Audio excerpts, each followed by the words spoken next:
Friends, ఇప్పుడు మనం ప్రస్తుతం తెలంగాణ అండ్ ఆంధ్రప్రదేశ్ బార్డర్లో ఉన్న కొత్తరాయనంపురం అనే విలేజ్ దగ్గర ఉన్నాం ఫ్రెండ్స్. అయితే ఇక్కడ ఒక చిన్న గుహ ఉన్నది. అది 1980లో స్థాపించింది అనమాట. అయితే ఇక్కడ రావడానికి చాలామంది భయపడతా ఉంటారు. ఎందుకంటే చుట్టుపక్కల చూడండి ఫ్రెండ్స్, ఏమీ లేదు, ఒక గుహ తప్ప. ఇందులో అప్పట్లో ఏవో చిన్న చిన్న శుద్ర పూజలు లాంటివి ఏయో చేసేటోళ్ళంట, దెయ్యాలు వచ్చేటి అంట.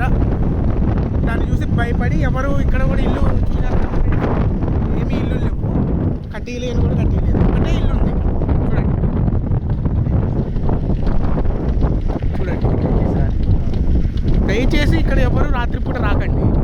వస్తే మాత్రం చాలామంది ఇక్కడ ఏదో జరుగుతాయని నమ్మకం, ఎప్పటి నుంచో జరుగుతున్నాయంట ఫ్రెండ్స్. ఏయో చనిపోతారంట, ఏయో అన్నారు. ఇది ఫ్రెండ్స్, మీకు ఇది వీడియో చూసి సబ్స్క్రైబ్ చేస్తానని ఆశిస్తున్నాం. చూడండి friends, please subscribe my channel friends.